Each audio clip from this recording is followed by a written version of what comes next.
Tadia Hao, bienvenue les maniaques du business, j'espère que vous allez bien, j'espère que tout se passe hyper bien dans vos vies en ce moment. Comme vous l'avez vu dans le titre de cette vidéo, aujourd'hui nous allons parler de comment trouver un agent en Chine. Donc un agent pour acheter vos marchandises en Chine, donc on voit ça dans cette vidéo. Mais avant de continuer, n'hésitez surtout pas à vous abonner et d'appuyer sur la cloche de notification pour être sûr d'être notifié à chaque fois que je publie de nouvelles vidéos. Donc je suis Mfono Rosilina, je suis entrepreneur e-commerçant, je vis en Chine et j'aide les personnes qui veulent acheter des marchandises en Chine à se faire livrer en Afrique.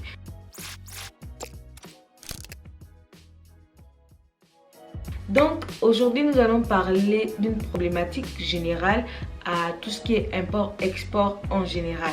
Donc de quoi il s'agit? Il s'agit de l'achat des marchandises en Chine. Beaucoup de personnes, grâce à Alibaba, grâce à 1688, grâce au site Made in China, réussissent à trouver des fournisseurs. Mais finalement, lorsque vous trouvez le fournisseur, vous discutez avec le fournisseur, vous vous rendez compte que le fournisseur vous dit qu'il faut soit payer par WeChat, soit il faut payer par Alipay, ou le fournisseur vous dit simplement, est-ce que vous n'avez pas un agent en Chine? Est-ce que vous ne travaillez pas avec une agence affiliée en Chine? Waouh! Et au finish, on trouve un fournisseur, on trouve un prix qui nous convient, mais on ne sait pas comment faire pour payer le fournisseur.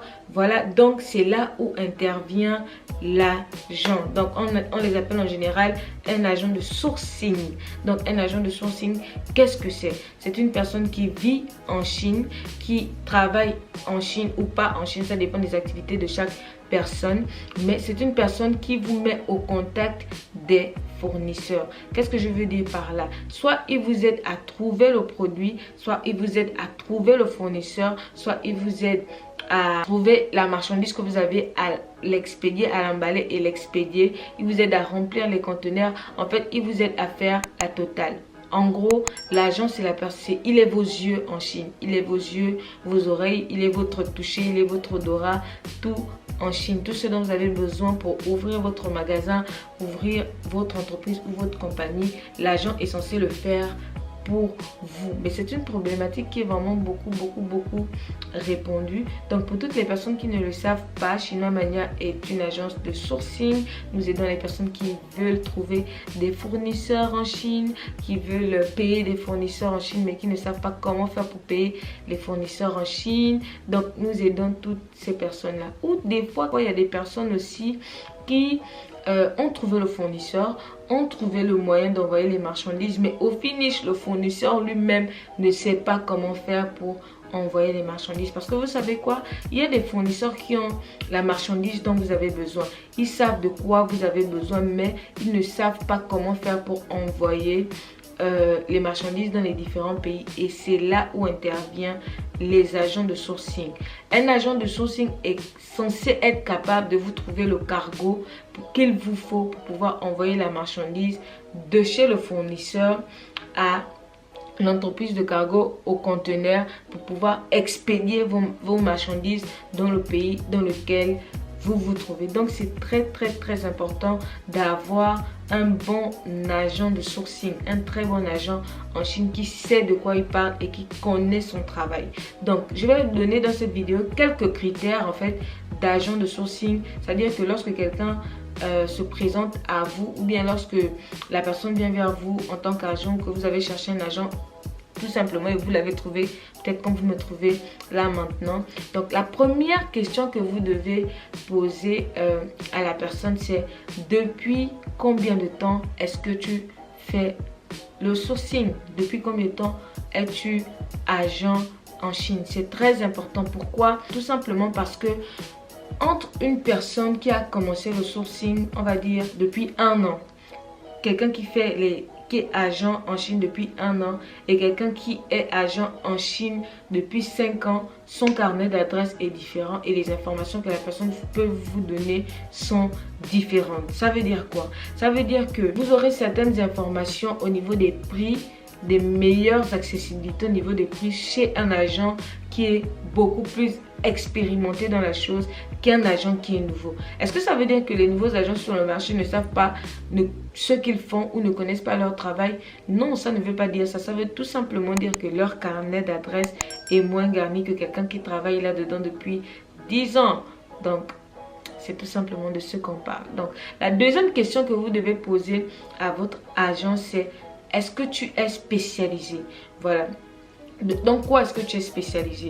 Il y en a des agents, quel que soit le produit que vous voulez, il va vous trouver le fournisseur. Et maintenant, il y a des agents qui sont spécialisés dans les domaines. Par exemple, dans le domaine de l'automobile. Donc, que ce soit les voitures, les motos, tout ce qui est voiture, moto, donc tout ce qui est moyen de transport, il y a des gens qui sont spécialisés dedans. Maintenant, dans tout ce qui est moyen aussi, dans ce qu'on appelle le make-up, les maquillages, il y en a aussi des agents de sourcing qui sont spécialisés là-dedans. Quand on parle aussi par exemple de manufacture, donc dans des machines de transformation, il y a des agents qui sont spécialisés. Donc vous devez poser la question à l'agent: est-ce que tu es spécialisé dans un domaine ou tu travailles dans tous les domaines en général? Parce qu'il y en a qui sont vraiment spécialisés, qui connaissent leur travail et qui connaissent les machines qui sont certifiées, des machines qui ne sont pas certifiées. Par exemple, certains hôpitaux ont besoin des machines qui sont certifiées. Donc, vous allez partir chez quelqu'un qui n'est pas dans le domaine de la médecine, donc un agent qui ne s'y connaît pas dans le domaine de la médecine, du matériel médical qu'il faut. Il va vous envoyer vers peut-être un fournisseur un peu plus cher, au lieu que quelqu'un qui est déjà là-dedans, il a déjà son fournisseur, il a déjà les prix du fournisseur. Donc ça, c'était pour le deuxième critère. Donc le troisième critère, c'est lequel? Le troisième critère, c'est de demander les spécifications, voilà, en tout cas de l'agent. Qu'est-ce que je veux dire par là? Il faut bien demander à l'agent, lorsque on travaille ensemble, de quel travail est-ce qu'il s'agit. Parce qu'il y a des agents de sourcing qui vous aident simplement à trouver le fournisseur pour l'article que vous lui avez demandé, et puis c'est fini, vous payez l'agent et puis c'est terminé, votre contrat est terminé. Il y en a d'autres agents, qu'est-ce qu'ils font? Ils vous aident à trouver le fournisseur, ils vous aident à vérifier la qualité prix, ils vous aident à transporter, c'est-à-dire que le suivi de votre colis, de la fabrication, du processus même de votre colis, de l'agence de chez le fournisseur à l'agence de cargo, pour que votre marchandise voyage, parte par bateau ou par avion, ça dépend de vous. Il y a aussi d'autres qui en termes de consolidation, parce que pour ceux qui ne le savent pas, lorsqu'on travaille avec un fournisseur, c'est pour nourrir une relation sur le long terme. Quand je parle de relation sur le long terme, qu'est-ce que je veux dire? Ça veut dire que plus vous achetez chez un fournisseur, plus vous avez des aptitudes à demander par exemple au fournisseur de diminuer les quantités minimum des articles. Si par exemple au départ il vous prenait par exemple 500 pièces d'un article, au fur et à mesure, avec la consolidation, le fait que vous travaillez avec ce fournisseur là, au fur et à mesure, il peut vous diminuer la quantité minimum d'articles. Vous pouvez quitter, que vous devez prendre, vous pouvez quitter de 500 articles à 200 articles. Et aussi au niveau du prix, certains fournisseurs ne peuvent pas diminuer le prix des articles lorsque vous êtes nouveau. Vous travaillez nouvellement avec lui, il se dit que peut-être vous allez aller travailler avec d'autres personnes plus tard. Donc c'est au fur et à mesure, plus vous achetez avec ce fournisseur là, plus il va vous diminuer le prix des articles au fur et à mesure. Donc il faut travailler souvent avec le bon agent. Plus vous travaillez avec le bon agent, plus aussi vous allez consolider votre relation avec le fournisseur, parce que il est comme vos yeux, comme je disais, il est vos yeux, vos oreilles, il est votre toucher, il est votre odorat, il est tout en fait, il est vous-même en Chine. Donc c'est ça. Maintenant le dernier point, c'est quoi? Il faut toujours avant de continuer son travail avec un agent, c'est toujours de se rassurer au niveau des frais. Donc qu'est-ce que j'entends par frais? Voilà, donc que ce soit par comment est-ce que vous devez le payer ou sur le montant que vous devez payer à l'agent. Donc ça constitue quoi? Qu'est-ce que ça veut dire?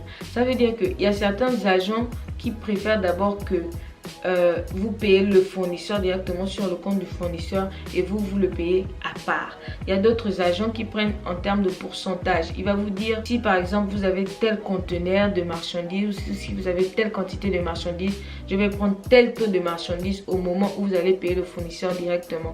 Il y en a d'autres qui vont vous dire par exemple le fournisseur a demandé 30% ou 70%. Moi je préfère que vous me payez au début, au milieu ou à la fin. Et vous devez vraiment vous entendre avec votre agent avant de commencer, quelle que soit la procédure, pour ne pas vous retrouver à ce que votre marchandise est en train d'être fabriquée. Vous perdez votre argent au milieu de la transaction tout simplement parce qu'il y a eu un tout petit désaccord. Donc, c'est ça. Donc, n'oubliez surtout pas, nous aidons les personnes qui veulent trouver des fournisseurs, faire le sourcing de leurs produits, le packaging, remplir les conteneurs pour vous, expédier votre marchandise. Chinois Mania le fait. On va laisser nos contacts juste là en bas dans la description. Vous allez et voilà. Aussi pour les personnes qui ne me suivent pas sur Facebook, on poste beaucoup sur Facebook pour les personnes qui veulent commencer le business. On poste des petits articles. Donc allez-y regarder ça. J'espère que cette vidéo vous a plu et qu'elle a pu vous aider. On se dit bye et à la prochaine vidéo. 再见。